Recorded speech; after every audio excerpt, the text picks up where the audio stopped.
പ്രവാസി മലയാളിയിലേക്ക് ഏവർക്കും സ്വാഗതം.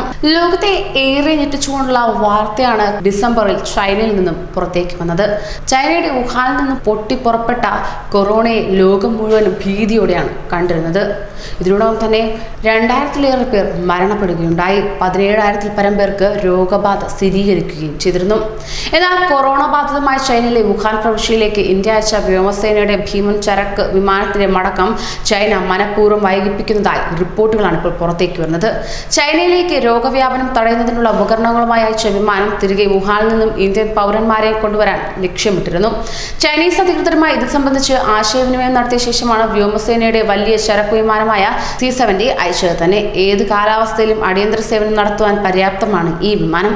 എന്നാൽ വുഹാനിൽ ലാൻഡ് ചെയ്ത വിമാനത്തിന് ക്ലിയറൻസ് നൽകാതെ ചൈനീസ് അധികൃതർ വൈകിപ്പിക്കുന്നു എന്നാണ് ദേശീയ മാധ്യമങ്ങളിൽ നിന്നും വരുന്ന റിപ്പോർട്ട്. അതോടൊപ്പം തന്നെ രക്ഷാപ്രവർത്തനത്തിനെത്തിയ മറ്റ് രാജ്യങ്ങളുടെ വിമാനങ്ങൾ ഇവിടെ നിന്നും പുറപ്പെടുന്നുമുണ്ട്.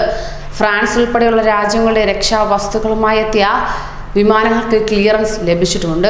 ഇന്ത്യൻ പൗരന്മാരെ മടക്കിക്കൊണ്ടു പോകുന്നതിൽ ചൈനയുടെ അനിഷ്ടമാണ് ഇപ്പോഴത്തെ വൈകിപ്പിക്കലിന് പിന്നിലെന്ന് കരുതപ്പെടുന്നു. മുൻപും 2 തവണ ചൈനയിലെ വുഹാനിൽ നിന്നും ഇന്ത്യൻ പൗരന്മാരെ ഒഴിപ്പിച്ചിരുന്നു. 647 ഇന്ത്യക്കാരെയും 7 മാലി പൗരന്മാരെയുമാണ് തിരികെ എത്തിച്ചത്. യാത്രാ വിമാനങ്ങൾ ഉപയോഗിച്ചായിരുന്നു 2 തവണയും ഇന്ത്യ ദൗത്യം നടത്തിയത്. ഈ മാസം 17-നാണ് വ്യോമസേനയുടെ ചരക്ക് വിമാനം ഉപയോഗിച്ച് ചൈനയിലേക്ക് പ്രത്യേക ദൗത്യം നടത്തുമെന്ന് ഇന്ത്യ അറിയിച്ചത്.